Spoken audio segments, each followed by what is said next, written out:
여러분, 평생을 자식 하나 잘 되라고 모든 걸 다 퍼주며 살아온 부모님들 계시죠? 그런데 만약 그 자식이 이런 사람과 결혼한다면 어떻게 될까요? 오늘 들려드릴 이야기는 정말 충격적입니다. 한 어머니가 평생 모든 걸 다 바쳐 키운 아들이 결혼 후 어떻게 변했는지, 그리고 그 며느리가 어떤 짓을 했는지 듣고 나면 여러분도 깜짝 놀라실 겁니다. 특히 노후를 준비하고 계신 분들이라면 반드시 끝까지 들으셔야 합니다. 이 영상을 끝까지 보시면 자식에게 재산을 물려줄 때 꼭 알아야 할 중요한 법적 정보와 노후를 지키는 방법을 알게 되실 겁니다. 그리고 혹시 지금 비슷한 상황에 계신 분들에게는 해결책까지 제시해 드릴게요. 안녕하세요. 여러분의 든든한 친구, 사연노후입니다.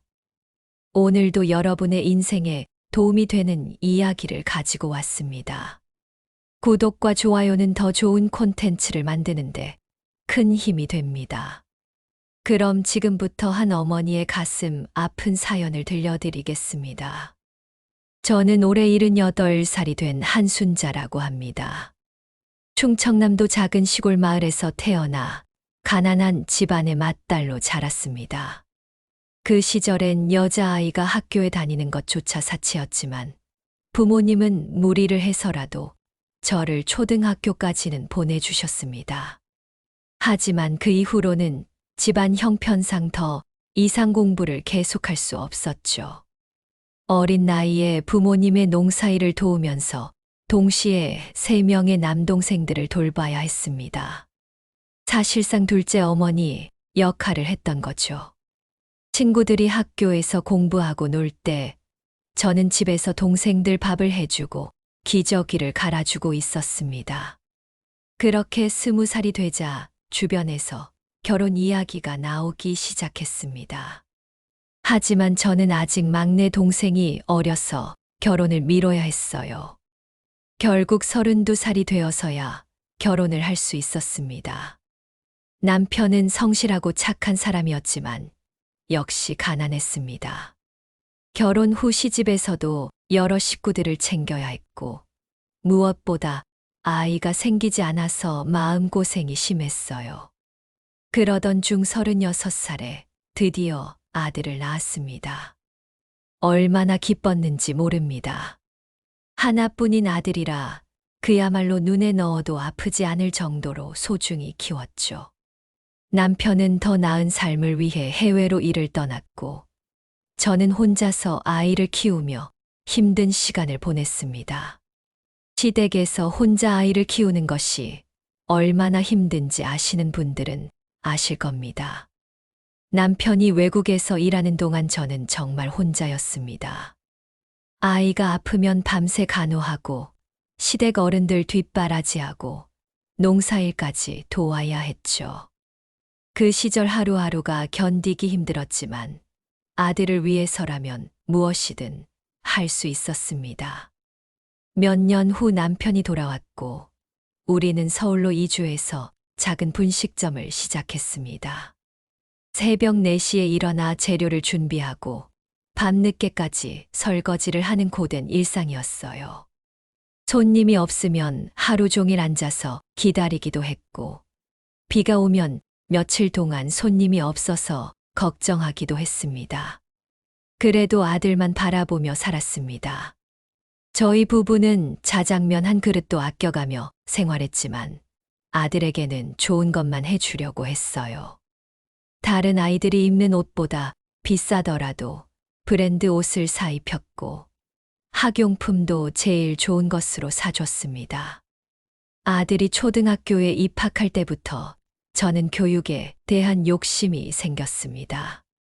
제가 공부를 제대로 못 해봤기 때문에 아들만은 꼭 공부 잘해서 좋은 대학에 보내고 싶었거든요. 그래서 학원비, 과외비는 아끼지 않았습니다. 분식점 일은 정말 고됐습니다. 기름 냄새가 옷에 배어서 빨래를 아무리 해도 냄새가 안 빠졌고 하루 종일 서서 일하다 보니 다리가 퉁퉁 부어서 잠들기 힘들었어요. 손도 거칠어져서 핸드크림을 발라도 소용없었죠. 그렇게 10여 년을 정말 악착같이 벌어서 아들 교육비를 대댔습니다. 아들은 성적이 좋아서 명문대학에 입학했고 저희 부부는 정말 자랑스러웠습니다. 동네 사람들이 모두 부러워했죠. 대학 등록금도 만만치 않았지만 아들이 좋은 대학에 다닌다는 것만으로도 행복했습니다. 생활비며 용돈이며 아들이 필요로 하는 것은 무엇이든 해줬어요. 그런데 아들이 대학을 졸업하면서 갑자기 대학원에 가겠다고 했습니다. 더 공부해서 좋은 직장에 들어가고 싶다는 거였어요. 물론 반대할 이유가 없었죠. 대학원비까지 마련해서 보내줬습니다. 아들이 대학원까지 마치고 대기업에 취직했을 때 저희 부부는 정말 뿌듯했습니다. 그동안의 고생이 보상받는 느낌이었어요. 이제는 아들이 결혼해서 손자 손녀를 안겨주면 더 이상 바랄 게 없겠다는 생각이었습니다. 하지만 아들은 바빠서 자주 오지 못했습니다. 명절 때나 가끔 얼굴 보는 정도였죠. 그래도 아들이 사회에서 성공하고 있다고 생각하니 섭섭하지 않았습니다. 그러던 중 아들이 결혼할 사람이 생겼다고 연락이 왔습니다. 대학원에서 만난 동기라고 하더군요. 저희는 얼마나 기뻤는지 모릅니다. 드디어 며느리를 맞이하고 손자 손녀를 볼 수 있겠다는 생각에 설레었어요. 아들이 예비 며느리를 데리고 왔을 때 첫인상은 나쁘지 않았습니다. 조용하고 점잖아 보였거든요. 그런데 뭔가 차가운 느낌이 있었어요. 저희와 대화할 때도 형식적이고 어색했습니다. 하지만 요즘 젊은 세대는 다 그런가 보다 하고 넘어갔습니다. 그때는 며느리의 진짜 모습을 전혀 몰랐거든요. 아들의 결혼식은 정말 성대했습니다. 저희 부부는 평생 모은 돈을 털어서 아들에게 부끄럽지 않은 결혼식을 해줬어요. 하객들이 모두 부러워할 정도로 말이죠. 그런데 결혼 준비 과정에서부터 뭔가 이상한 기운이 감돌았습니다. 며느리 집에서는 모든 걸 다 정해서 통보하더라고요. 예식장부터 시작해서 신혼여행지, 심지어 하객 명단까지 다 정해놓고 저희에게 알려주는 식이었어요. 저는 처음에 요즘 젊은 세대는 다 그런가 보다 하고 넘어갔습니다.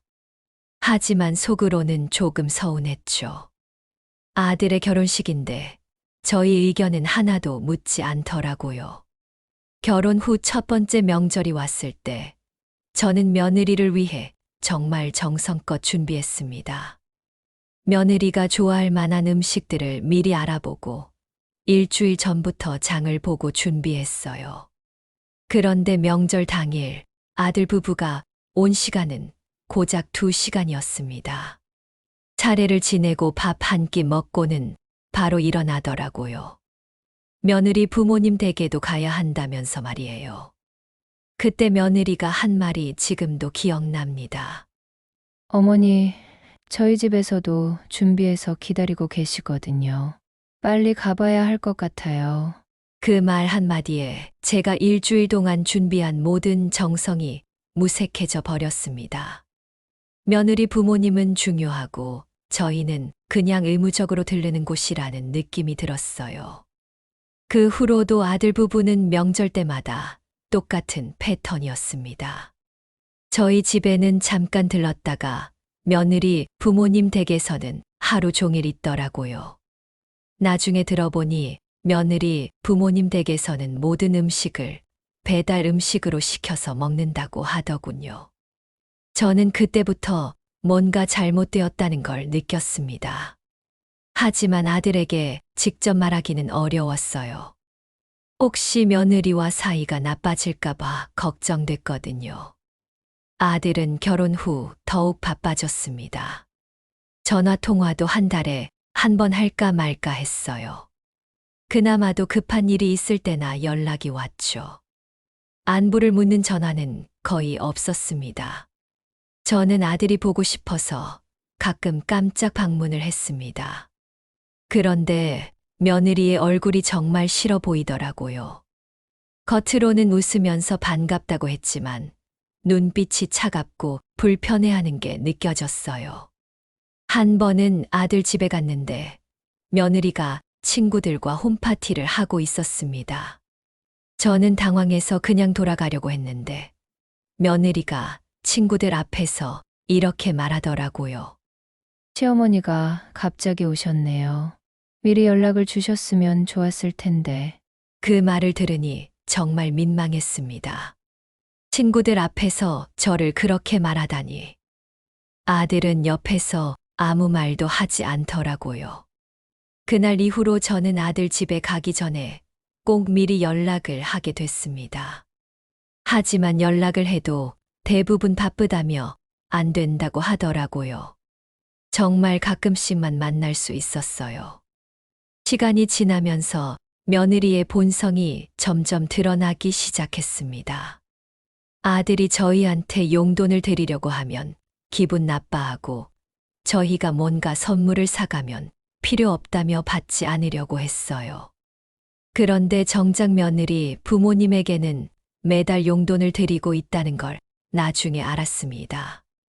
며느리 부모님은 해외여행도 자주 다니고 좋은 차도 사드렸다고 하더군요. 저는 그때 뭔가 단단히 잘못되었다는 걸 깨달았습니다. 하지만 아들에게 직접 말하기는 어려웠어요. 혹시 아들이 저를 질투한다고 생각할까봐 걱정됐거든요. 결혼 3년째 되던 해, 저희 남편이 갑자기 쓰러졌습니다. 병원에서 검사를 받아보니 췌장암이라는 진단이 나왔어요. 그것도 이미 말기 상태였습니다. 남편은 평생 담배 한 갭이 피우지 않고 술도 거의 안 마셨는데 어떻게 이런 병이 생겼는지 정말 하늘이 무너지는 것 같았습니다. 의사는 길어봐야 6개월이라고 했어요. 저는 남편을 간병하느라 분식점 문을 닫아야 했습니다. 그동안 모아둔 돈은 모두 병원비로 들어갔어요. 하지만 남편을 살리기 위해서라면 집을 팔아서라도 치료비를 마련할 생각이었습니다. 그런데 이런 급박한 상황에서도 아들 부부의 반응은 차가웠습니다. 아들은 바쁘다며 병원에 자주 오지 않았어요. 며느리는 아예 병원에 얼굴도 비추지 않았습니다. 한 번은 남편이 의식을 잃고 위급한 상황이 됐을 때 아들에게 급히 연락했습니다. 그런데 아들이 한 말이 지금도 잊혀지지 않네요. 엄마, 저희도 급한 일정이 있어서 당장 갈 수가 없어요. 일단 응급처치 받으시고 내일 아침에 갈게요. 아버지가 죽어가는 상황에서 일정이 더 중요하다는 말을 하는 아들을 보니 정말 충격이었습니다. 그 밤에 혼자서 남편을 간병하면서 얼마나 서러웠는지 모릅니다. 남편은 결국 4개월 만에 세상을 떠났습니다. 임종 순간에도 아들은 회사 회식 때문에 늦게 도착했어요. 며느리는 아예 오지 않았고요. 장례식 때도 며느리의 행동은 정말 가관이었습니다. 상주 며느리로서 해야 할 일들은 하나도 하지 않으면서 조문객들 앞에서는 슬픈 척 연기만 했어요. 남편의 49제 때는 더욱 가관이었습니다. 며느리가 아들에게 이렇게 말하는 걸 들었거든요. 이런 미신적인 일까지 왜 해야 하는지 모르겠어. 아버지도 이미 돌아가셨는데 이런 걸로 돈 쓰는 게 무슨 의미가 있어? 그 말을 들으니 정말 화가 치밀었습니다. 하지만 아들은 며느리 편을 들더라고요.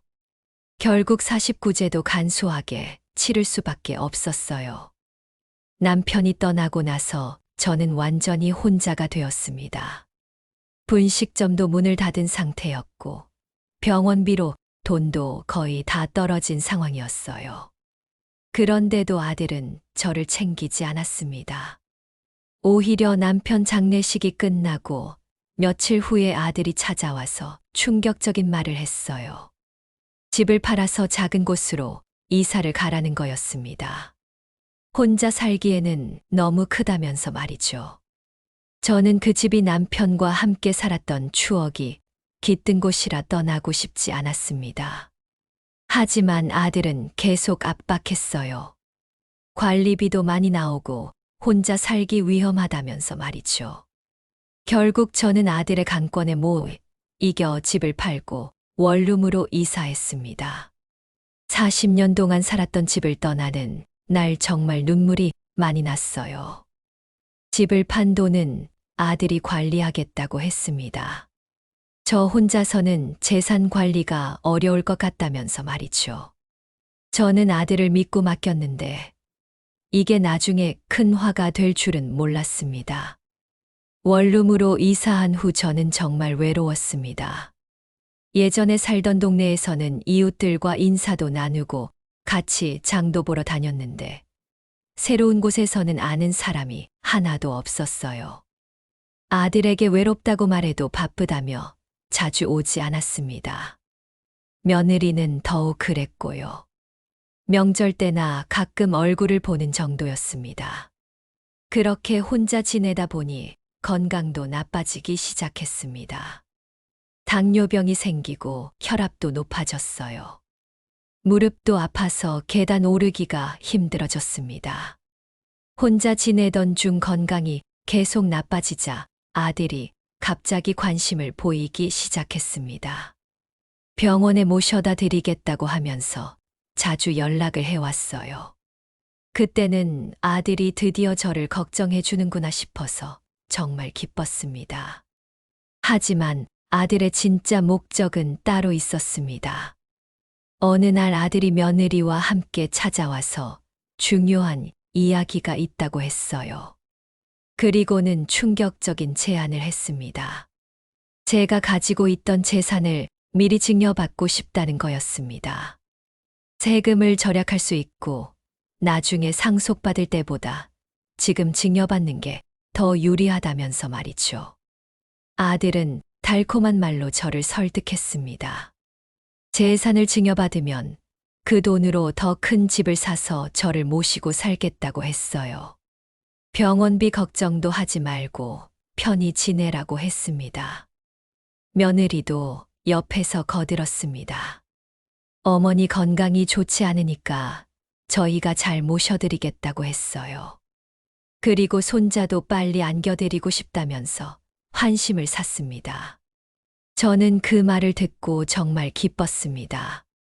드디어 아들이 저를 모시고 살겠다고 하니까 얼마나 감사했는지 모릅니다. 손자까지 낳겠다고 하니 더욱 기대가 됐어요. 결국 저는 아들의 말을 믿고 모든 재산을 증여했습니다. 집을 판 돈과 남편이 남긴 보험금, 그리고 평생 모아둔 적금까지 모두 아들 명의로 넘겼어요. 총 2억 3천만 원 정도였습니다. 서류를 작성할 때도 아들이 다 알아서 해주겠다고 했습니다. 법무사 사무실에서 도장만 찍으면 된다고 하더군요.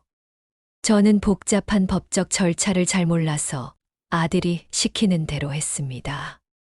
재산 증여가 끝나고 나서 아들은 약속을 지키는 것 같았습니다. 정말로 큰 아파트를 샀거든요. 그런데 그 아파트는 저를 위한 게 아니라 아들 부부만을 위한 집이었어요. 아들은 저에게 따로 작은 집을 구해드리겠다고 했습니다. 아파트 근처에 원룸을 얻어서 가까이 지내자고 하더군요. 그리고 생활비는 매달 드리겠다고 약속했어요. 하지만 그 약속도 지켜지지 않았습니다. 원룸 보증금은 제가 가지고 있던 마지막 돈으로 냈고 매달 주겠다던 생활비도 몇 달 후에는 끊어졌어요. 아들에게 생활비를 달라고 하면 지금 경제적으로 어려운 상황이라고 했습니다. 새 집을 사느라 대출도 많이 받았고 며느리가 임신해서 돈이 많이 든다면서 조금만 기다려 달라고 했어요. 저는 며느리가 임신했다는 소식에 너무 기뻤습니다. 드디어 손자를 볼 수 있다는 생각에 생활비 문제는 그냥 넘어갔어요. 제가 조금 힘들어도 손자만 안을 수 있다면 괜찮다고 생각했습니다. 그런데 몇 달 후에 충격적인 소식을 들었습니다. 며느리가 임신을 했다가 유산을 했다는 거였어요. 그것도 일부러 그랬다는 걸 나중에 알게 되었습니다. 아들에게 왜 그런 결정을 했는지 물어봤더니 며느리가 아직 아이를 갖기 싫어한다고 했어요. 커리어를 더 쌓고 싶다면서 아이는 나중에 생각해 보겠다고 하더군요. 그 말을 들으니 정말 허탈했습니다. 손자를 보고 싶다는 말은 저를 안심시키려고 한 거짓말이었던 거예요. 그때부터 아들 부부에 대한 의심이 들기 시작했습니다. 생활비도 계속 주지 않았고 안부 전화도 거의 하지 않았어요. 제가 아파서 병원에 가야 할 때도 바쁘다며 혼자 가라고 했습니다. 저는 그제서야 깨달았습니다. 아들이 저를 모시고 살겠다던 약속은 모두 거짓말이었고 제 재산만 가져가려고 했던 거라는 걸 말이에요. 재산을 모두 넘겨준 후 제 생활은 정말 비참해졌습니다. 국민연금만으로는 생활하기가 너무 어려웠어요. 원룸 월세에 병원비까지 나가다 보니 먹을 것도 제대로 사 먹지 못했습니다. 한 달에 한 번씩 아들에게 전화를 걸어서 생활비를 달라고 했지만 아들은 항상 같은 말만 반복했어요. 지금 경제적으로 어려운 상황이니 조금만 기다려 달라고 했습니다. 그러면서 아들은 제가 너무 돈을 많이 쓴다고 핀잔을 주기도 했어요. 혼자 사는데 뭐가 그렇게 돈이 많이 드느냐며 가계부를 써서 보여달라고 했습니다. 저는 정말 억울했습니다. 평생 모은 돈을 다 준 것도 모자라서 이제는 돈 쓰는 것까지 간섭받아야 한다니요.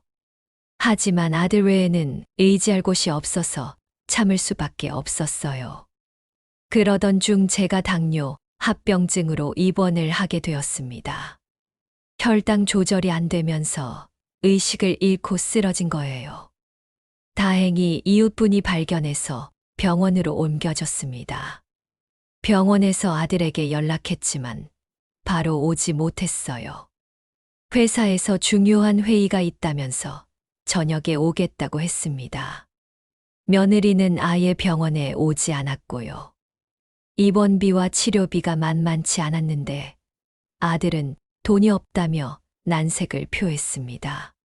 그러면서 국민건강보험으로 되는 최소한의 치료만 받으라고 했어요.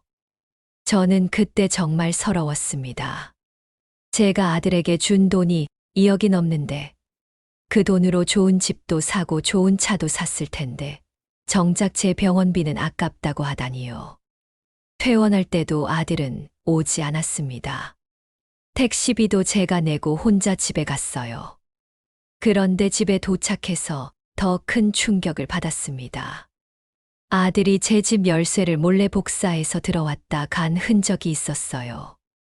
서랍이 뒤져져 있고 중요한 서류들이 사라져 있었습니다. 나중에 알고 보니 제가 남편에게서 물려받은 약간의 주식이 있었는데 그것까지 아들이 가져간 거였어요. 저는 아들에게 전화를 걸어서 따졌습니다. 왜 제 허락도 없이 집에 들어와서 물건을 가져갔느냐고 했어요.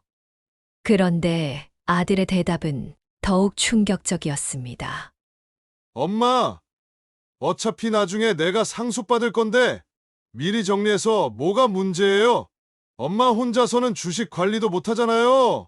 제가 대신 관리해드리는 거예요. 그 말을 들으니 정말 기가 막혔습니다.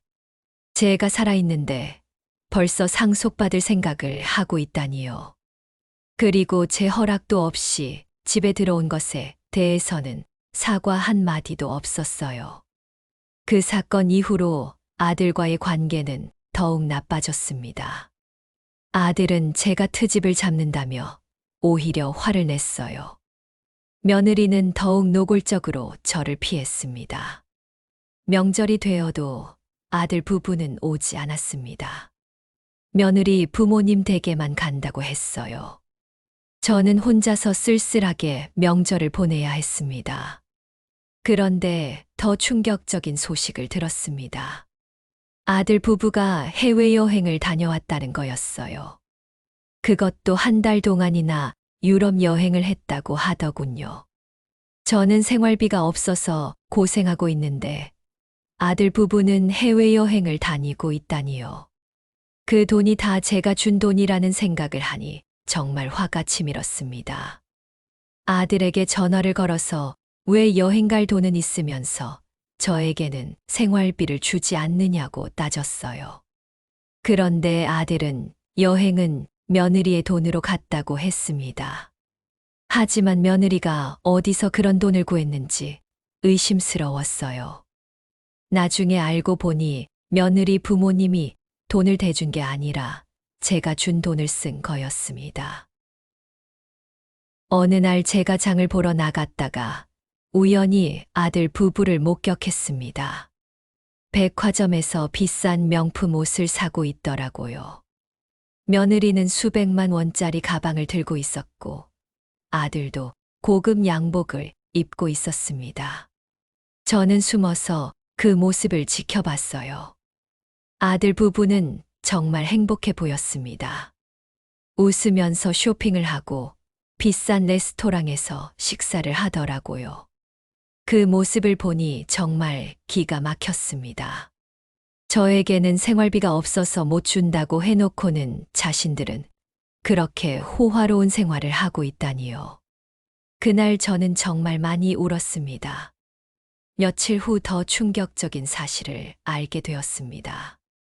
아들 부부가 새로 산 아파트가 제가 살던 동네에서 가까운 곳이었는데 그 아파트 값이 5억이 넘는다는 거였어요. 제가 준 돈이 2억 3천만 원이었는데 어떻게 5억짜리 아파트를 샀을까 의문이 들었습니다. 나중에 알고 보니 며느리 부모님이 돈을 보태줬다고 하더군요. 하지만 그것도 거짓말이었습니다. 아들이 제 돈으로 투자를 해서 돈을 불렸다는 걸 나중에 알게 되었어요. 주식 투자와 부동산 투자로 돈을 2배 이상 불린 거였습니다. 그런데 그 사실을 저에게는 전혀 알려주지 않았어요.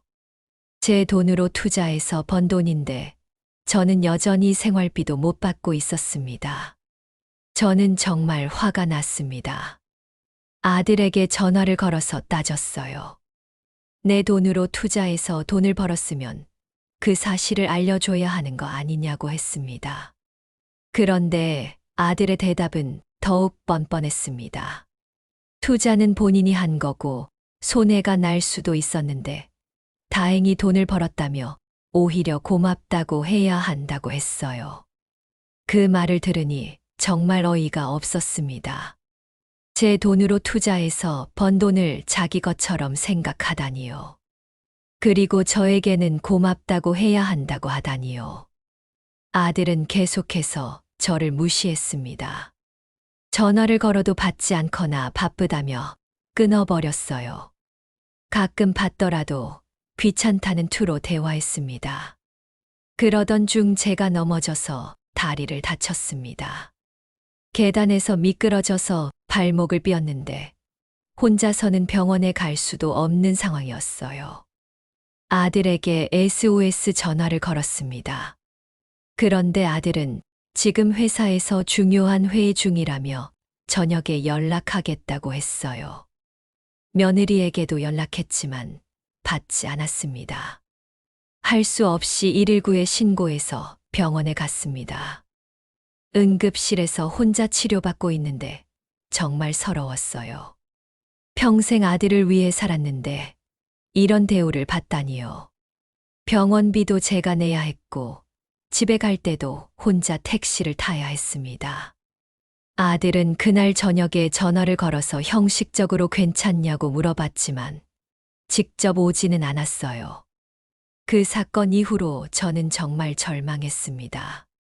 아들이 저를 완전히 버렸다는 걸 확실히 알게 되었거든요. 제가 다쳐서 도움이 필요한 상황에서도 회사 일이 더 중요하다고 하니까요. 며느리는 더욱 노골적으로 저를 피했습니다. 아들과 함께 올 때도 차에서 내리지 않고 기다리거나 아예 오지 않았어요. 마치 저를 보는 것 자체가 싫다는 듯이 행동했습니다. 그런데 가장 충격적인 것은 따로 있었습니다. 아들 부부가 이민을 준비하고 있다는 사실을 알게 된 거예요. 그것도 제가 준 돈으로 말이죠. 이민 준비 소식을 들은 건 정말 우연이었습니다. 아들 부부가 자주 가는 카페에서 며느리가 친구와 통화하는 걸 들었거든요. 며느리는 캐나다 이민 준비가 거의 끝나간다고 자랑스럽게 말하고 있었어요. 저는 그 순간 정말 충격을 받았습니다. 아들이 저를 두고 외국으로 가려고 한다니요. 그것도 제가 준 돈으로 말이죠. 집에 돌아와서 아들에게 전화를 걸었습니다. 이민 간다는 게 사실이냐고 물어봤더니 아들은 처음에는 부인했어요. 하지만 계속 추궁하니까 결국 인정했습니다. 아들은 변명을 늘어놓았습니다. 한국에서는 경쟁이 너무 치열해서 살기 어렵다고 했어요. 캐나다에서는 더 좋은 환경에서 살 수 있다면서 나중에 안정되면 저를 모셔가겠다고 했습니다. 하지만 그것도 거짓말이라는 걸 금방 알 수 있었어요. 캐나다 이민 비자를 받으려면 부양가족 조건이 까다로운데 저 같은 고령자는 거의 불가능하다는 걸 알고 있었거든요. 결국 아들은 저를 버리고 떠날 계획이었던 거예요. 제 돈으로 새로운 삶을 시작하려고 했던 거죠. 그런데 더 충격적인 건 그 다음에 일어났습니다. 며칠 후 아들이 며느리와 함께 찾아왔습니다. 그리고는 제게 요양원에 들어가라고 했어요. 혼자 살기에는 너무 위험하다면서 좋은 요양원을 알아봤다고 했습니다. 저는 단호하게 거절했습니다. 아직 제가 혼자 생활할 수 있는데 왜 요양원에 들어가야 하냐고 했어요. 그런데 며느리가 옆에서 이런 말을 했습니다. 어머니, 저희가 이민 가면 어머니 혼자 계시기 힘드실 거예요. 요양원에 계시면 안전하고 편하실 거예요. 비용도 저희가 부담할 테니까 걱정하지 마세요. 그 말을 들으니 정말 기가 막혔습니다. 제 돈으로 이민을 가면서 저는 요양원에 처박아 두겠다는 거였어요. 그것도 제가 준 돈으로 요양원비를 내겠다고 하니까요. 저는 절대 요양원에 가지 않겠다고 했습니다. 그러자 아들 부부는 협박을 시작했어요. 제가 혼자 살다가 사고라도 나면 어떻게 할 거냐며 겁을 주었습니다. 며느리는 더 노골적이었습니다. 어머니가 고집을 부리시면 저희도 어쩔 수 없다고 했어요. 이민 가서는 연락하기도 어려울 것이고 무슨 일이 생겨도 달려올 수 없다고 했습니다. 결국 아들 부부는 저를 협박해서 요양원에 보내려고 했던 거예요. 제가 거절하면 아예 연락을 끊겠다고 위협했습니다. 저는 그때 정말 절망했습니다. 아들은 더 이상 제 아들이 아니라 남이 된 것 같았어요. 며칠 동안 고민했지만 결국 요양원에 가지 않겠다고 결정했습니다. 차라리 혼자 살다가 죽는 한이 있어도 요양원에는 가지 않겠다고 마음먹었어요. 아들에게 최종 답변을 전했습니다. 요양원에 가지 않겠다고 했더니 아들은 화를 냈어요. 그러면서 앞으로는 연락하지 말라고 했습니다. 며느리는 더욱 차가웠습니다. 어머니가 그렇게 고집을 부리시면 저희도 어쩔 수 없다며 냉정하게 말했어요. 마치 저를 완전히 포기한다는 듯이 말이죠. 그렇게 아들 부부는 저를 완전히 버렸습니다. 연락도 끊고 안부도 묻지 않았어요. 명절에도 오지 않았고 제가 전화를 걸어도 받지 않았습니다. 저는 정말 절망적이었습니다. 세상에 혼자 남겨진 것 같았어요. 아들이 저를 완전히 버렸다는 현실을 받아들이기 어려웠습니다.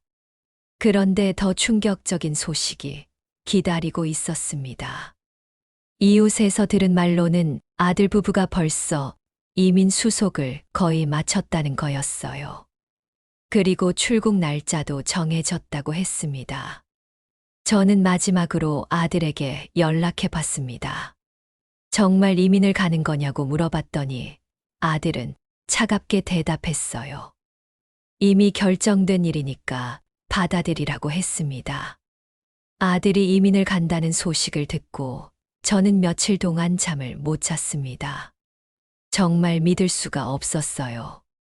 제가 평생 모은 돈으로 아들이 저를 버리고 떠난다니요. 마지막으로 한 번만 더 만나자고 아들에게 부탁했습니다. 그렇게 헤어질 수는 없다고 했어요. 아들은 처음에는 거절했지만 제가 계속 부탁하니까 결국 만나주겠다고 했습니다. 약속 장소는 조용한 카페였습니다. 아들은 며느리와 함께 왔는데 둘 다 정말 차가운 표정이었어요. 마치 귀찮은 일을 처리하러 온 것 같았습니다. 저는 아들에게 마지막으로 간청했습니다. 정말 이민을 가야 하느냐고, 저를 두고 갈 수 있느냐고 물었어요. 그런데 아들의 대답은 정말 차가웠습니다. 엄마, 저희도 저희 인생이 있어요. 엄마를 위해서만 살 수는 없잖아요. 엄마도 이해해 주세요. 그 말을 들으니 정말 허탈했습니다. 제가 평생 아들을 위해서만 살았는데 아들은 자기 인생이 더 중요하다고 하니까요. 저는 그래도 포기하지 않았습니다. 그럼 제가 준 돈이라도 일부 돌려달라고 했어요. 이민 가서 쓸 돈은 충분할 테니까 저 혼자 살 수 있을 정도만 돌려달라고 했습니다. 그런데 며느리가 말했습니다. 어머니, 그 돈은 이미 집 사고 이민 준비하는 데 다 들어갔어요. 지금 돌려드릴 수가 없어요. 그리고 증여받은 돈은 법적으로 돌려줄 의무가 없어요. 그 말을 들으니 정말 기가 막혔습니다. 며느리가 법적 근거까지 들이대면서 제 돈을 돌려주지 않겠다고 하니까요. 저는 아들에게 물었습니다. 정말 이렇게 끝낼 거냐고, 제가 죽어도 상관없느냐고 했어요. 그런데 아들은 그냥 고개를 숙이고 있을 뿐이었습니다. 결국 그날 우리는 아무것도 해결하지 못했습니다. 아들 부부는 자리에서 일어나면서 이민 가서 안정되면 연락하겠다고 형식적으로 말했어요. 하지만 그것도 거짓말이라는 걸 알 수 있었습니다. 둘의 표정에서 다시는 연락하지 않겠다는 의지가 느껴졌거든요. 그렇게 아들 부부와 헤어진 후 저는 정말 절망에 빠졌습니다. 집에 돌아와서 하루 종일 울었어요. 며칠 후 이웃에서 아들 부부가 출국했다는 소식을 들었습니다. 그것도 제가 모르는 사이에 조용히 떠났다고 했어요. 마지막 인사조차 하지 않고 말이죠. 저는 그때 정말 모든 게 끝났다고 생각했습니다. 아들이 정말로 저를 버리고 떠났다는 현실을 받아들여야 했어요.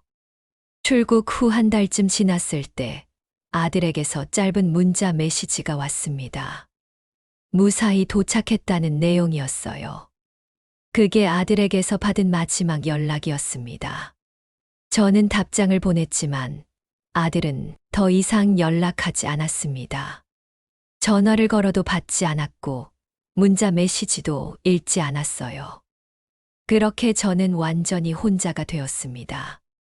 세상에 의지할 사람이 아무도 없어진 거예요. 아들이 저를 완전히 버렸다는 현실을 받아들이기 어려웠습니다. 며칠 동안 아무것도 하지 못하고 집에만 있었어요. 밥도 제대로 먹지 못했고 잠도 오지 않았습니다. 정말 삶의 의욕을 잃었어요. 그런데 그때 한 가지 깨달음이 있었습니다. 이대로 주저앉아 있을 수는 없다는 거였어요. 아들에게 당한 것을 그냥 당하고만 있을 수는 없다는 생각이 들었습니다. 저는 마지막 힘을 내서 싸워보기로 결심했습니다. 비록 늦었지만 제 권리를 찾아보겠다고 마음먹었어요. 싸워보겠다고 결심한 후 저는 먼저 인터넷 검색을 해봤습니다. 손자뻘 되는 동네 청년에게 부탁해서 컴퓨터 사용법을 배웠어요. 그리고 제가 당한 상황과 비슷한 사례가 있는지 찾아봤습니다. 놀랍게도 저와 비슷한 상황에 처한 부모님들이 정말 많았어요. 자식에게 재산을 증여한 후 버림받은 사례들이 수없이 많았습니다. 그런데 그 중에서 법적으로 대응해서 승소한 사례들도 있더라고요. 저는 희망을 품고 무료 법률 상담소를 찾아갔습니다. 처음에는 변호사를 만나는 것도 부담스러웠지만 제 상황을 설명하고 도움을 요청했어요. 상담을 담당한 변호사는 저의 이야기를 들어보더니 충분히 승소 가능성이 있다고 했습니다. 특히 증여할 때 부양 조건이 있었는데 그것을 지키지 않았다면 법적으로 문제가 될 수 있다고 했어요. 변호사는 증여계약서를 확인해 보자고 했습니다. 그런데 문제가 있었어요. 아들이 모든 서류를 처리할 때 저는 도장만 찍었기 때문에 정확한 내용을 모르고 있었거든요. 법무사 사무실을 찾아가서 당시 작성한 서류를 확인해 봤습니다. 다행히 증여계약서에 부양 조건이 명시되어 있었어요. 아들이 저를 부양하기로 하는 조건으로 재산을 증여받았다는 내용이었습니다. 하지만 아들은 그 조건을 전혀 지키지 않았어요. 생활비도 주지 않았고 병원비도 대지 않았으며 결국에는 요양원에 보내려고 했고 이민까지 가버렸습니다. 변호사는 이 경우 증여계약 해제나 부양료 청구가 가능하다고 설명했습니다. 비록 아들이 외국에 있어서 소송이 쉽지 않겠지만 국내에 있는 재산에 대해서는 법적 조치가 가능하다고 했어요. 저는 망설였습니다. 아무리 그래도 제 아들을 상대로 소송을 한다는 게 쉽지 않았거든요. 하지만 변호사가 한 말이 제 마음을 움직였습니다. 어머님, 이건 단순히 돈 문제가 아닙니다. 어머님의 인간적인 존엄성과 권리를 되찾는 일이에요. 그리고 이런 사례가 계속 늘어나고 있는데 어머님이 싸워서 이기신다면 비슷한 처지에 있는 분들에게도 희망이 될 수 있습니다. 그 말을 들으니 용기가 났습니다. 저 혼자만의 문제가 아니라 많은 부모님들이 겪고 있는 문제라는 걸 알게 되었거든요. 결국 저는 아들을 상대로 소송을 제기하기로 결심했습니다. 변호사비가 부담스러웠지만 승소할 경우 변호사비도 상대방이 부담하게 된다고 해서 용기를 냈어요. 소송 준비 과정에서 여러 가지 증거를 수집해야 했습니다. 아들과 주고받은 문자 메시지, 통화 기록, 병원 기록, 이웃의 증언 등을 모았어요. 특히 아들이 제 돈으로 투자해서 수익을 올렸다는 증거를 찾는 것이 중요했습니다. 다행히 은행 거래 내역을 통해 아들의 투자 활동을 추적할 수 있었어요. 소송을 준비하면서 저는 많은 걸 배웠습니다. 법적 절차도 배웠고 제 권리가 무엇인지도 알게 되었어요. 그리고 무엇보다 포기하지 않고 싸울 수 있다는 자신감을 얻었습니다. 동네 이웃들도 저를 응원해 주었습니다. 처음에는 자식을 상대로 소송을 한다는 게 이상하다고 생각하는 분들도 있었지만 제 사정을 자세히 알고 나서는 모두 저를 지지해 주었어요. 소송장을 제출하는 날 저는 정말 떨렸습니다. 하지만 동시에 후련하기도 했어요. 드디어 제 권리를 찾기 위해 첫걸음을 내딛었다는 생각이 들었거든요. 법원에서 아들에게 소송장을 송달했지만 아들은 응답하지 않았습니다. 캐나다에 있다는 이유로 한국 법원의 소송을 무시했어요. 하지만 변호사는 그래도 소송을 계속 진행할 수 있다고 했습니다. 소송이 진행되는 동안 저는 정말 힘들었습니다. 법원에 출석하고 서류를 준비하는 것도 어려웠고, 변호사와 상담하는 것도 부담스러웠어요. 하지만 포기하지 않았습니다. 법원에서는 아들이 응답하지 않아도 소송을 계속 진행할 수 있다고 했습니다. 증거가 충분하고 법적 근거가 명확하다면 결석 재판으로도 승소할 수 있다는 거였어요. 재판 과정에서 제가 준비한 증거들이 큰 도움이 되었습니다. 아들과 주고받은 문자 메시지에서 부양 약속을 했다가 지키지 않은 내용들이 그대로 드러났어요.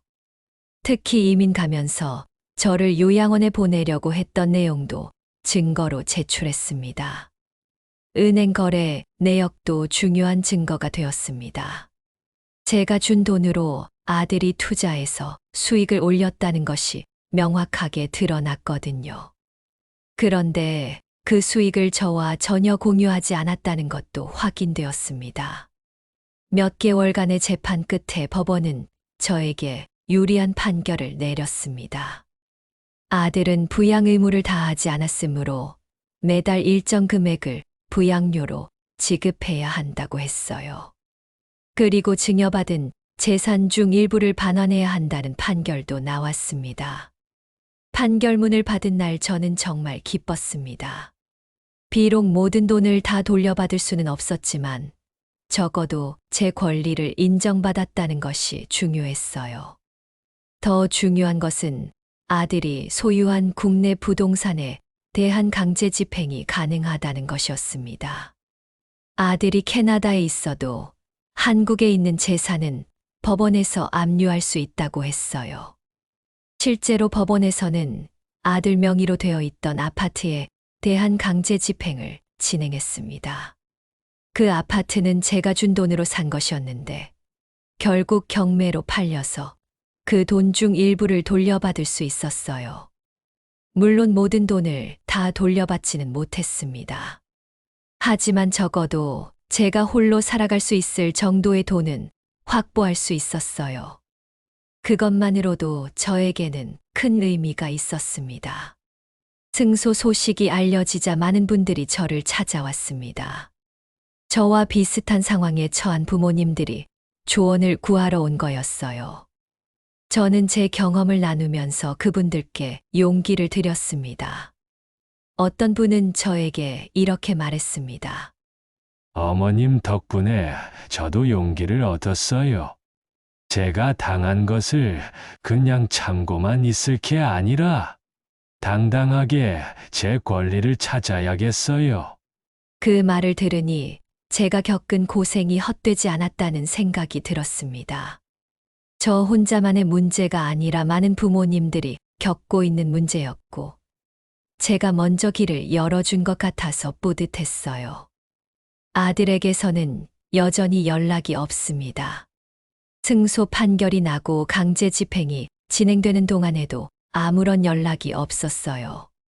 아마도 자신이 잘못했다는 걸 알면서도 자존심 때문에 연락하지 못하는 것 같습니다.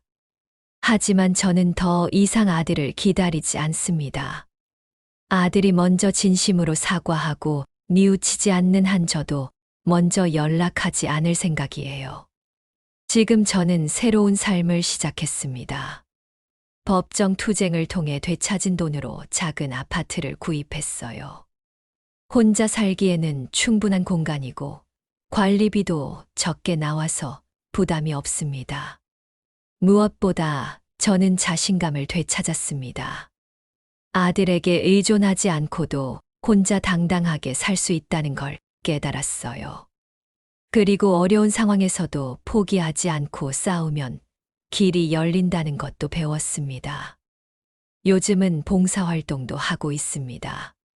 저와 비슷한 상황에 처한 어르신들을 위한 상담 봉사를 하고 있어요. 제 경험을 바탕으로 법적 대응 방법을 알려드리고 용기를 잃지 않도록 격려해드리고 있습니다. 이제 제 이야기를 마무리하면서 여러분들께 꼭 전해드리고 싶은 말씀이 있습니다. 첫 번째로 자녀에게 재산을 증여할 때는 반드시 법적 보호장치를 마련하세요. 저처럼 무조건적인 신뢰만으로는 안 됩니다. 부양 조건을 명확히 하고 조건을 위반했을 때 대처 방안도 미리 정해 놓으세요. 두 번째로 자녀가 어떤 사람과 결혼하느냐가 정말 중요합니다. 며느리나 사위의 인성을 제대로 파악하지 못하면 나중에 큰 고생을 할 수 있어요. 결혼 전에 충분한 시간을 가지고 상대방을 관찰하고 판단해야 합니다. 세 번째로 무조건적인 퍼주기식 사랑은 독이 될 수 있습니다. 자녀를 사랑하는 것과 자녀를 망치는 것은 다릅니다. 적절한 선을 지키면서 사랑해야 해요. 네 번째로 노후 준비는 자녀에게 의존하지 말고 스스로 해야 합니다. 자녀가 아무리 효자라고 해도 언제 어떻게 변할지 모릅니다. 본인만의 경제적 기반을 확보해 두세요. 다섯 번째로 억울한 일을 당했을 때는 포기하지 말고 끝까지 싸우세요. 나이가 많다고 해서 권리를 포기할 필요는 없습니다. 법적 보호를 받을 수 있는 방법이 분명히 있어요. 여섯 번째로 혼자가 되는 것을 두려워하지 마세요. 자녀에게 의존하며 눈치 보면서 사는 것보다 혼자라도 당당하게 사는 것이 더 나을 수 있습니다. 일곱 번째로 비슷한 상황에 처한 분들끼리 서로 도움을 주고받으세요. 혼자 고민하지 말고 주변에 도움을 요청하세요. 세상에는 선한 사람들이 더 많습니다. 여덟 번째로 자녀 교육을 할 때부터 올바른 가치관을 심어주세요. 부모에 대한 효도와 감사하는 마음을 가르쳐야 합니다. 물질적인 지원만으로는 부족해요. 아홉 번째로 건강관리를 소홀히 하지 마세요. 건강해야 당당하게 살 수 있습니다. 누구에게도 짐이 되지 않으려면 스스로 건강을 지켜야 해요. 마지막으로 희망을 잃지 마세요. 아무리 어려운 상황이라도 반드시 해결책이 있습니다. 포기하지 않고 끝까지 노력하면 길이 열려요. 저는 이제 78살이지만 새로운 인생을 시작했습니다. 아들에게 의존하지 않고 혼자서도 당당하게 살고 있어요. 그리고 저와 같은 상황에 처한 분들을 돕는 일에 보람을 느끼고 있습니다. 물론 아들을 완전히 포기한 것은 아닙니다. 언젠가 아들이 잘못을 깨닫고 진심으로 사과한다면 용서할 생각도 있어요. 하지만 그때까지는 저 혼자의 힘으로 살아갈 겁니다. 여러분도 절대 포기하지 마세요. 어려운 상황에 처했더라도 반드시 해결책이 있습니다. 법적 보호를 받을 수 있고 주변의 도움도 받을 수 있어요. 그리고 무엇보다 중요한 것은 자존감을 잃지 않는 것입니다. 나이가 들었다고 해서 자신을 포기하거나 비하하지 마세요. 여러분은 모두 소중한 존재입니다. 앞으로도 건강하고 행복한 노년을 보내시길 바랍니다. 자녀에게 의존하지 말고 스스로 당당하게 사시길 바라요.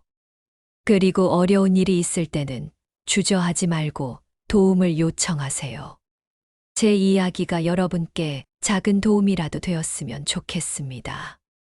앞으로도 여러분의 노후가 건강하고 행복하시길 바라며 오늘 이야기는 여기서 마치겠습니다. 구독과 좋아요 부탁드리고 다음에도 좋은 이야기로 찾아뵙겠습니다. 감사합니다.